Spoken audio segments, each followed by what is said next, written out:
Sir, हे mister विक्रम राजे new India टाइम्सचे reporter आहेत. यांचीच ती कार. सब इन्स्पेक्टर माझ्यासमोर उभ्या असणाऱ्या आपल्या वरिष्ठ ऑफिसरला माझी ओळख करून देत म्हणाला. थोड्या वेळापूर्वी पोलिसांचा फोटोग्राफर, फिंगरप्रिंट एक्सपर्ट आणि डॉक्टर आपापली कामं उरकून निघून गेले होते. फोटोग्राफरनं डॅटसनच्या डिकीतल्या नवलभाई पटेलांच्या प्रेताचे वेगवेगळ्या अँगलमधनं फोटो घेतले होते. फिंगरप्रिंट एक्सपर्टनं डॅटसनच्या आतल्या आणि बाहेरच्या भागावर मिळालेले ठसे गोळा केले होते. डॉक्टरांनी नवलभाई पटेलांच्या प्रेताची जुजबी पाहणी करून पोलिसांच्या ॲम्ब्युलन्समधून नवलभाईंची बॉडी पुढच्या तपासणीसाठी तिथून हलवलेली होती. डॅटसनसुद्धा पोलिसांनी ताब्यात घेतली होती. आणि हे सगळं उरकल्यावर इन्स्पेक्टर पाटील आता माझ्यासमोर उभे होते. माझ्याकडे बघत होते. सब इन्स्पेक्टरला मध्येच थांबवत इन्स्पेक्टर पाटील म्हणाले, मी ओळखतो की यांना. फार कामसू व्यक्ती बरं काही. इन्स्पेक्टर पाटील अर्थातच काहीशा कुत्सितपणे म्हणाले होते आणि पाटलांना समोर बघून मीही थोडा हादरलोच होतो. काही दिवसांपूर्वी पोलीस कस्टडीत एका कैद्याचा संशयास्पदरित्या मृत्यू झाला होता. हा कैदी मुंबईतल्या एका बड्या स्मगलरच्या गँगशी संबंधित होता. तो कैदी पोलिसांच्या आणि त्या गँगच्या दृष्टीनं अत्यंत महत्त्वाचा असा दुवा होता. त्यांनी जर तोंड उघडलं असतं तर मुंबईत संभावितपणे वावरणारी अनेक बडी धेंड अडचणीत आली असती. म्हणूनच त्या कैद्याचं तोंड कायमचं बंद करण्यात आलेलं होतं. एवढ्या महत्त्वाच्या कैद्याचा खुद्द पोलीस कस्टडीत मृत्यू व्हावा, तोही अनैसर्गिकपणे, ही गोष्ट समस्त पोलीस डिपार्टमेंटच्या दृष्टीनं लाजिरवाणी आणि नामुष्कीची होती. याचाच अर्थ पोलिसांनी एवढ्या महत्त्वाच्या कैद्याच्या बाबतीत किती हलगर्जीपणा दाखवला होता, ही गोष्ट स्पष्ट होत होती. शिवाय भ्रष्टाचारानं संपूर्ण पोलीस खातंच कसं पोखरलं गेलं आहे हेही सिद्ध होत होतं. आणि नेमका हाच रोग धरून मी आमच्या पेपरातनं संपूर्ण पोलीस खात्यावर घणाघाती टीका केलेली होती. त्याचे पडसाद पार पार्लमेंटमध्ये उमटले होते. विरोधी पक्षांनी गृहमंत्र्यांना धारेवर धरलं होतं आणि अर्थातच गृहमंत्र्यांनी आपल्या खालच्या अधिकाऱ्यांना. आणि योगायोग असा की ज्या कैद्याचा पोलीस कस्टडीत मृत्यू झाला होता त्या प्रकरणाच्या तपासाचं काम हेच इन्स्पेक्टर पाटील करत होते.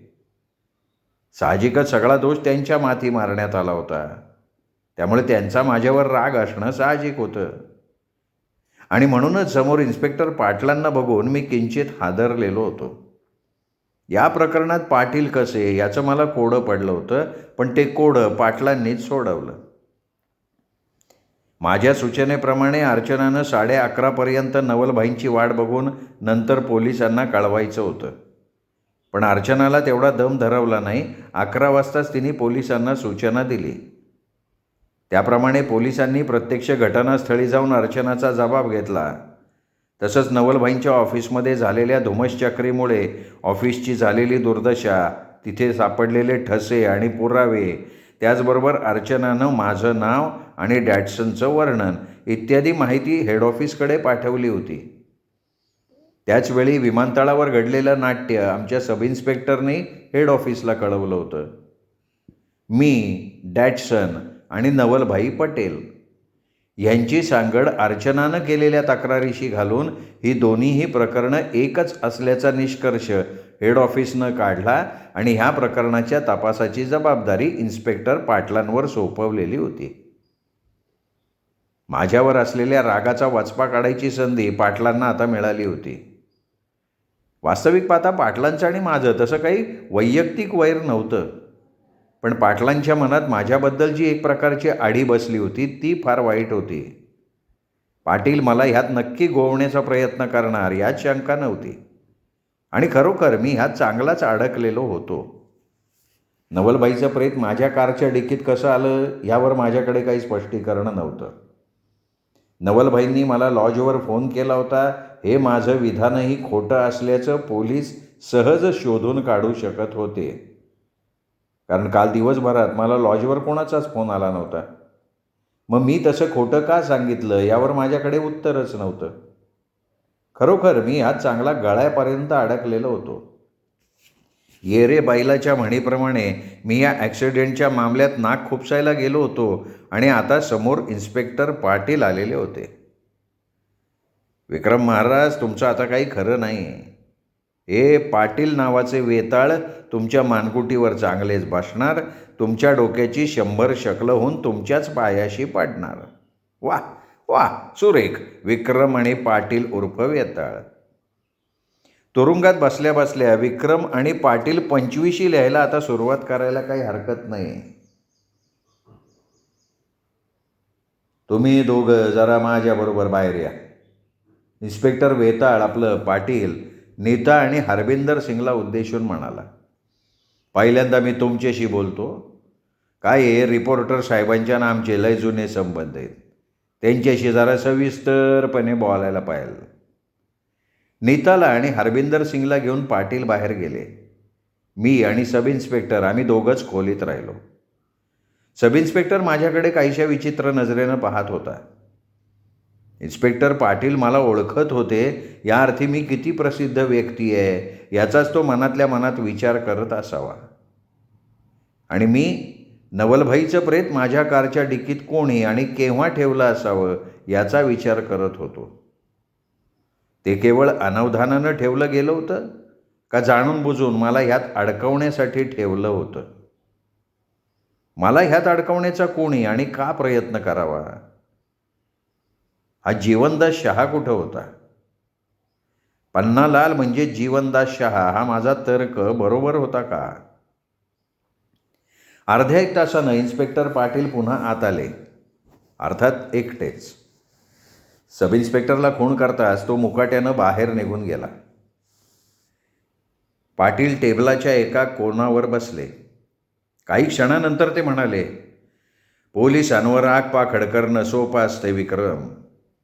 प्रत्यक्षात पोलिसांना किती अडचणींना तोंड द्यायला लागतं हे नुसतं ऑफिसमधल्या टेबलवर बसून समजत नाही. तुम्ही जर त्या मागच्या प्रकरणाच्या संदर्भात बोलत असाल तर मी तुम्हाला एकच सांगतो, त्यात सर्वस्वी दोष पोलिसांचा होता आणि मला वाटतं की तुम्हालाही मान्य व्हायला हरकत नाही येते. नाही, मी ते ना कबूल करतच नाही ना. पण सगळंच पोलीस खातं भ्रष्टाचार्यानं काम चुकार असतं हे जे तुझं म्हणणं आहे ना, हां मी तसं म्हणालो पाटील, पण तुम्ही जर त्याचा अर्थ शब्दशः घेतला असेल तर माझा नाईलाज आहे. पोलीस खात्यात काही प्रामाणिक आणि कर्तव्यदक्ष पोलीस अधिकारी आहेत याची मला कल्पना आहे. हे आता फक्त तू तुझी मान वाचवायला बोलतोय रे. पण लक्षात घे, तुझ्या या मस्काबाजीचा माझ्यावर काहीही परिणाम होणार नाही. अहो पण माझी मान वाचवायचा इथे प्रश्न येतोच आहे कुठे? मी काही खून बिन केलेलं नाही. अरे तू खून केला आहे का नाही केला हे नंतर ठरवू. पण तुम्हा रिपोर्टरला नको नको तिथं नाक खोपसायचा काय धडा मिळतो ना ते मी आता तुला दाखवणारच आहे. अच्छा, म्हणजे याचा अर्थ नवलभाई पटेलांचा खून मी केला आहे असं सिद्ध करायचा तुम्ही प्रयत्न करणार. मी काय सिद्ध करतो याला महत्त्व नाही आहे रे, पुरावा काय सिद्ध करतो त्याला महत्त्व आहे. अहो तसं काय खोटे पुरावे निर्माण करता येतात. वैयक्तिक सुडाच्या भावनेतून जर तुम्ही तसं करणार असाल, हे बघ माझ्या मनात तुझ्याविषयी आडी आहे, मी कबूलच करतोय. पण फक्त तेवढ्यासाठी मी तुला फासावर लटकावण्या इतका खालच्या पातळीवर उतरणार नाही हे पण लक्षात ठेव. म्हणूनच मला तुझ्या हिताच्या दृष्टीने एक गोष्ट सांगायची. मी विचारलेल्या प्रश्नांना तू खरी खरी उत्तरं दे. पण मी दिलेली उत्तरं खरी आहेत का नाहीत हे मानणं न मानणं शेवटी तुमच्यावर अवलंबून आहे. मी दिलेलं उत्तर खरं असूनही ते खोटं मानण्याचं तुम्ही ठरवलं तर त्याला मी काय करणार ना. तू बोलण्यात लय हुशार आहे याची मला कल्पना आहे, पण खऱ्या आणि खोट्यातला अंतर ओळखणे इतकी बुद्धी माझ्याकडं पण आहे.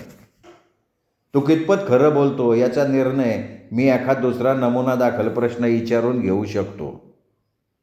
ठीक आहे, आता नमुन्यादाखल मी पहिला प्रश्न विचारतो. 14 ऑगस्टला दुपारी 2 वाजायच्या सुमाराला मार्वे रोडवर झालेला ॲक्सिडेंट तू खरोखर पाहिला होता का?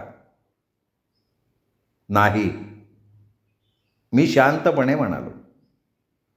इन्स्पेक्टर पाटलांना माझ्याकडून अशा उत्तराची अपेक्षा नसावी. काही क्षण का होईना त्यांचा चेहरा विस्मयचकित झाल्यासारखा झाला होता. मग त्यांनी स्वतःला सावरलं. गुड.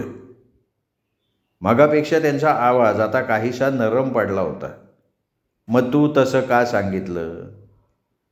तो ॲक्सिडेंट तू प्रत्यक्ष बघितला असं खोटं का सांगितलं?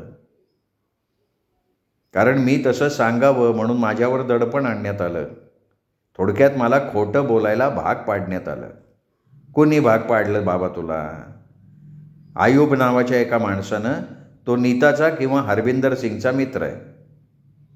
एका प्रश्नाला खरं उत्तर देऊन तू पुन्हा खोटं बोलायचा प्रयत्न करतोय. म्हणजे तुझ्यावर दडपण आणून तुला खोटं बोलायला भाग पाडलं या गोष्टीवर निदान मी तरी विश्वास ठेवणार नाही. तुझ्यासारखा माणूस इतक्या सहजासहजी कोणाच्या दडपणाला बळी पडेल असं मला तरी वाटत नाही. तुमचं म्हणणं बरोबर आहे, पण मी सांगतोय ना तेही खरं आहे. खरोखर माझ्यावर दडपण आणण्यात आलं होतं. अर्थात त्या दडपणाला मी बळी पडतोय असं दाखवण्यात माझा स्वार्थ होता. कसला स्वार्थ आता?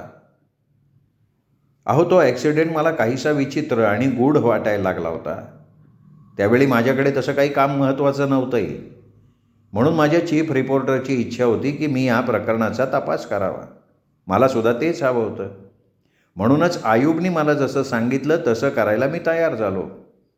कारण हातात काहीतरी धागा असल्याशिवाय मला पुढे जाता येणार नव्हतं ना. अशी खोटी साक्ष देण्यासाठी कुठल्या आधारावर तो तुला भाग पाडत होता? तसा आधार मी स्वतःच निर्माण केला होता. तूच निर्माण केलता? कस काय बाबा? मग मी पाटलांना नीताशी ओळख करून घेण्यासाठी काय युक्ती केली होती ते सांगितलं. त्याचबरोबर 500 रुपयांच्या त्या जाहिरातीबद्दल आणि शांतारामकडून मिळालेली माहिती तेही त्यांना सांगून टाकलं.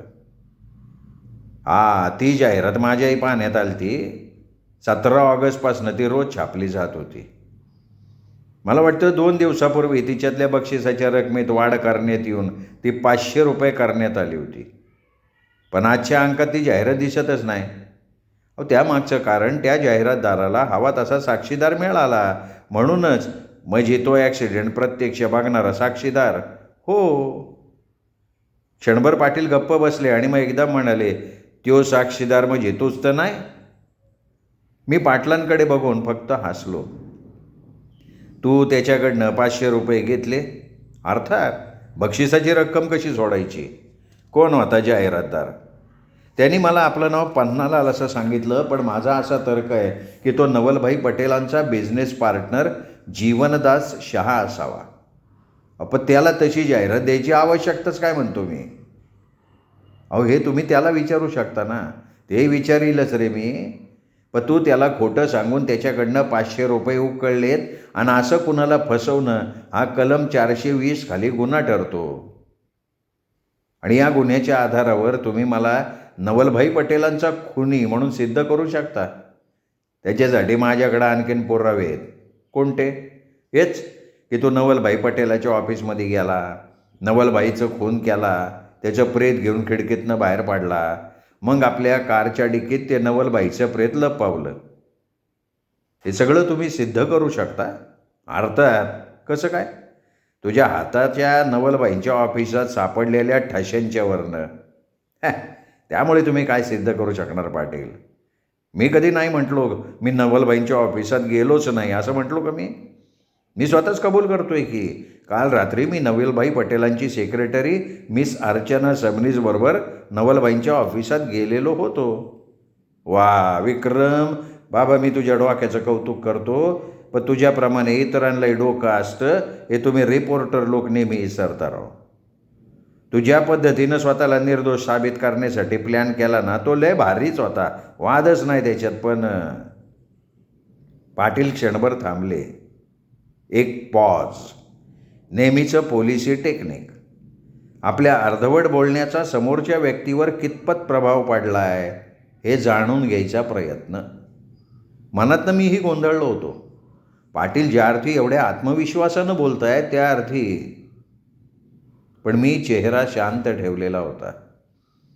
कदाचित पाटलांचा हा अंधारात तीर मारण्याचाही प्रयत्न असेल. क्षणभर थांबून पाटलांनी पुन्हा बोलायला सुरुवात केली.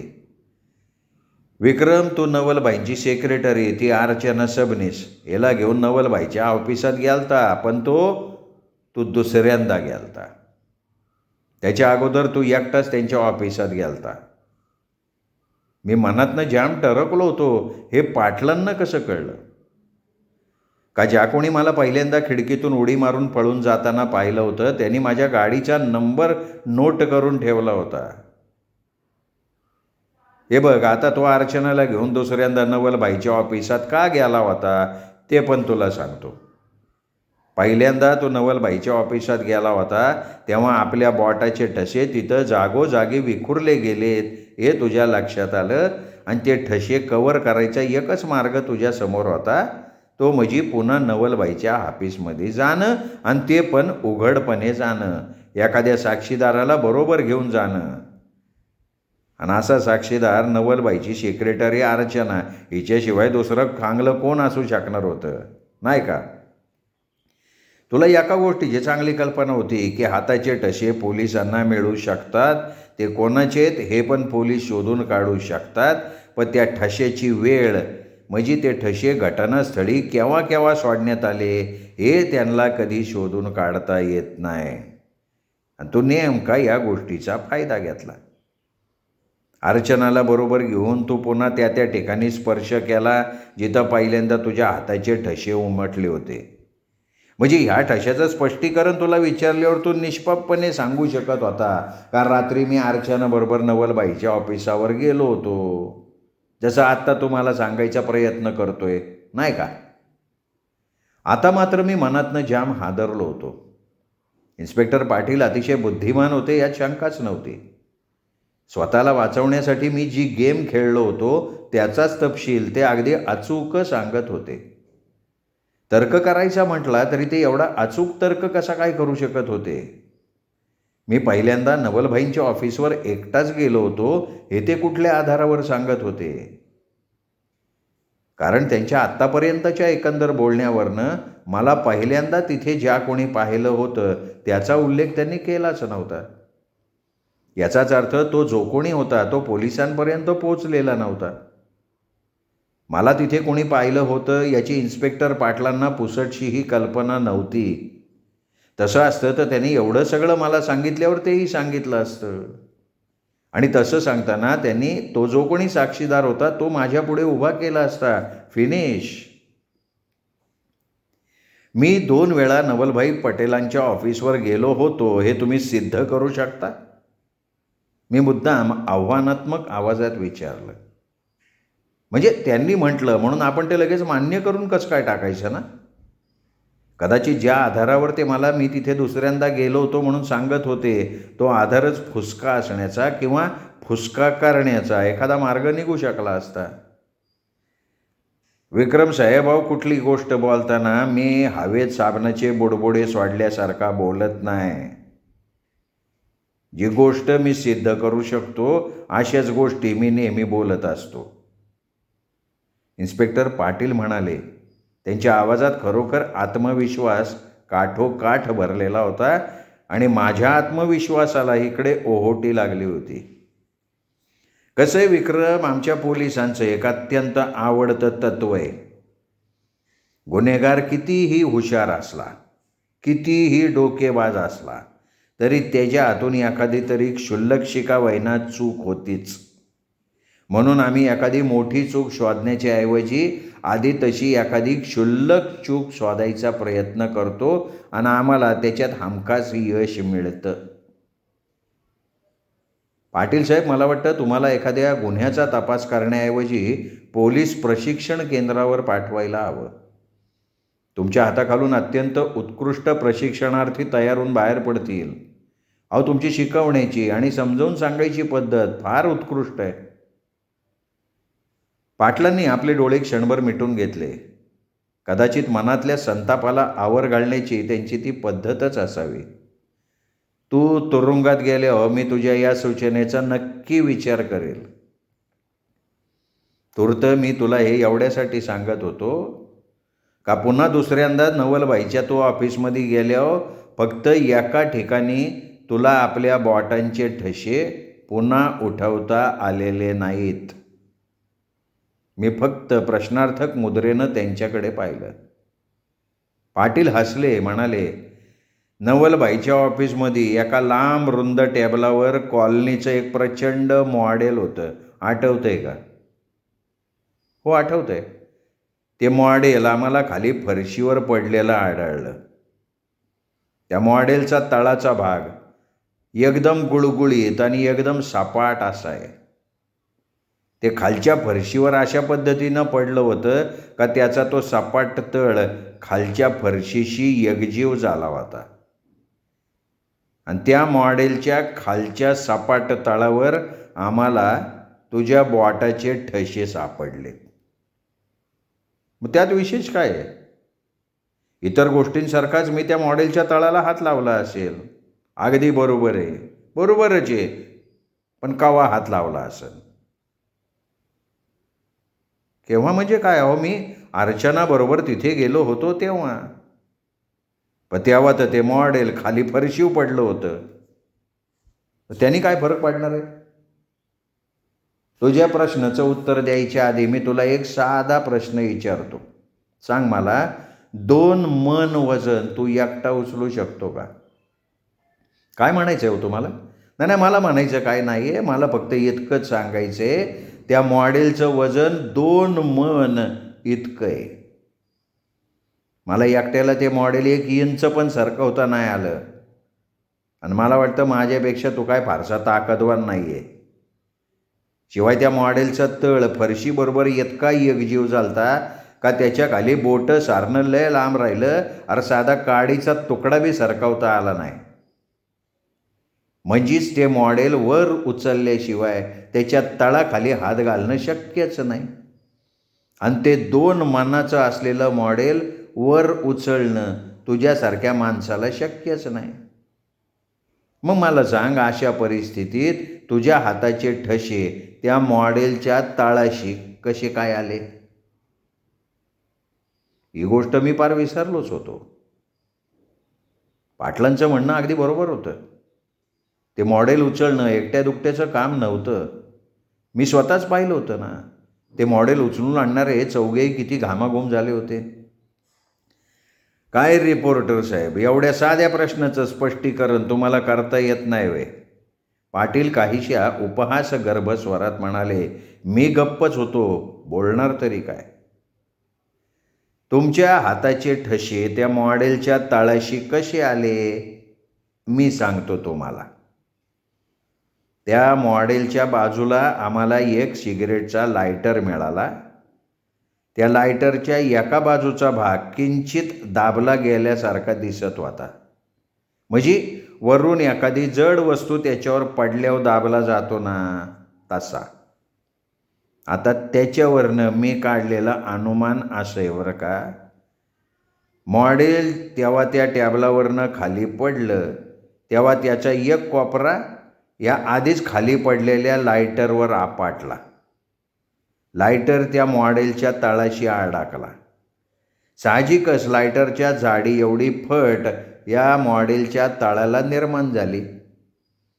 तू जेव्हा पहिल्यांदा तिथं गेला तेव्हा या फटीत हात घातला आणि तू ते मॉडेल किंचित वर उचललं आणि त्याच्या खाली अडकलेला लायटर बाहेर काढला. लायटर बाहेर काढताच मॉडेलचा तळ फरशीशी एकजीव झाला आणि त्यावेळी तुझ्या बोटाचे ठसे मॉडेलच्या तळाशी राहिले. बरोबर आहे का नाही? यावरून ही गोष्ट निर्विवादपणे सिद्ध होत नाही का अर्चनाच्या बरोबर तू जाण्यापूर्वी तू एकटाच नवलबाईच्या ऑफिसमध्ये गेला होता? पाटील साहेब, तुमच्या अंदाजाप्रमाणे नवलभाई पटेलांचं किंवा आता त्यांच्या प्रेताचं म्हणा किती वजन असेल हो? माझ्या या अचानक आणि त्यांच्या दृष्टीनं कसलाही संदर्भ नसलेल्या प्रश्नानं ते एकदम गडबडले.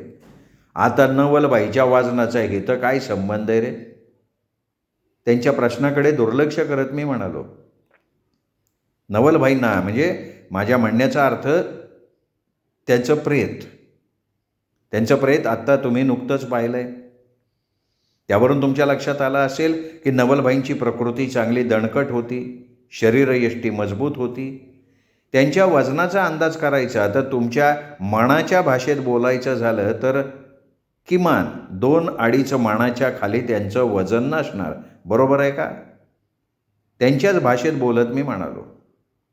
आता तुमच्या म्हणण्यानुसार नवलबाईंचा खून करून त्यांचं प्रेत उचलून मी खिडकीतनं बाहेर पडलो, माझ्या कारपर्यंत पोहोचलो. आता तुम्ही सांगा पाटील साहेब, जर 2.5 मण वजन असलेल्या नवलबाईंचं प्रेत सहजासहजी उचलून मी खिडकीतनं बाहेर पडू शकतो, तर 2 मण वजनाचं मॉडेल मी का नाही उचलू शकणार? आता गप्प राहण्याची पाळी पाटलांवर आली होती. मी त्यांना त्यांच्याच शब्दात अडकवलं होतं, त्यांनाही ते कळत होतं. पण माझ्या अंदाजानुसार नवलबाईचं प्रेत खिडकीतनंच बाहेर काढलं गेले. स्वतःशी बोलल्याप्रमाणे इन्स्पेक्टर पाटील अगदी हळू आवाजात, स्वतःलाच पुन्हा खात्री करून देत असलेल्या आवाजात म्हणाले. यावरून स्पष्ट होतंय पाटील की प्रेत मी नाही, अशा एखाद्या माणसानं खिडकीतनं बाहेर काढलंय जो 2-2.5 मण ओझं अगदी सहजपणे उचलू शकतो. फारसे कष्ट न घेता अगदी आरामात 2 किलोची पिशवी असल्यासारखं नवलबाईचं प्रेत घेऊन खिडकीतनं बाहेर पडू शकतो आणि सहज चालीनं कारपर्यंत जाऊ शकतो. म्हणजे याचा अर्थ हे एका नाही तर 2 माणसांचं काम आहे. म्हणजे कदाचित तुझा कोणीतरी साथीदार असणार जो खिडकीच्या खाली उभा राहिलेला असणार आणि खिडकीतनं तो प्रेत त्याच्याकडं दिलेला असणार. माणूस गोंधळला ना की कितीही बुद्धिमान हुशार असला तरी असे काहीतरी तारे तोडायला लागतो. इन्स्पेक्टर पाटीलही त्याला अपवाद नव्हते. मी मांडलेला मुद्दा इतका जबरदस्त होता की पाटलांना त्यावर काय बोलावं ते सुचत नव्हतं, म्हणूनच ते असे विपरीत बोलायला लागले होते. बरं ठीक आहे, माझा साक्षीदार कोण आहे सांगा, मीच विचारलं पाटलांना. तसे इतका वेळ शांत, संतापाला आवर घालणारे पाटील खवळले. हे बघे, प्रेत तुझ्या कारच्या डिकीत सापडलंय, माझ्या नाही, त्यामुळं प्रश्न मी विचारायचे, तू नाही, कळलं का? हातात आलेला धागा सुटला की माणूस वैतागणारच नाही का? मला सांग, कोण आहे रे तुझा साक्षीदार? माझा साथीदार कोणीच नाही आहे. नवलबाईंच्या खुनाशी माझा कसलाही संबंध नाही आहे, हे मी तुम्हाला पुन्हा एकदा सांगतोय. ठीक आहे, ती गोष्ट आपण थोडा वेळ बाजूला ठेवू. आता तरी तू मान्य करतो का अर्चनाच्या बरोबर नवलबाईच्या ऑफिसात जाण्यापूर्वी तू एकटा त्यांच्या ऑफिसात गेलता? अहो, केवळ हे मान्य केल्यानं तुम्ही मला नवलबाईंचा खुनी म्हणून थोडं साबित करणार आहात. मी विचारलेल्या प्रश्नाचं उत्तर दे रे तू. मी काही न बोलता गप्प राहिलं. ठीक आहे, इट्स ऑल राईट, असं म्हणत इन्स्पेक्टर पाटील उठून उभे राहिले. मीही उठून उभा राहिलो. तू येतच बस, पाटील काहीशा कठोर आवाजात म्हणाले. याचा अर्थ तुम्ही मला अटक केली आहे असं मी समजायचं आहे का? हे बघे, तुला जे काही समजायचे ते समज, पण या खोलीतनं बाहेर पडायचा प्रयत्न पण करायचा नाही तू. काय कळलं तुला? आणि इन्स्पेक्टर पाटील बाहेर निघून गेले. अर्थात जाण्यापूर्वी त्यांनी बाहेरचा दरवाजा बंद केला आणि दारावरच्या पोलिसाला काही सूचना दिल्या. काय सूचना दिल्या असतील? कदाचित मला कोणाला भेटू न देण्याच्या किंवा दार न उघडण्याच्या. श्रोते हो, हा होता 10वा भाग सुरेश वैद्य लिखित प्राणांतिक या कादंबरीचा. 11वा भाग ऐकण्यासाठी उद्या भेटूयात दीपक रेगे कथाकथन चॅनलवर. तोपर्यंत नमस्कार श्रोते हो.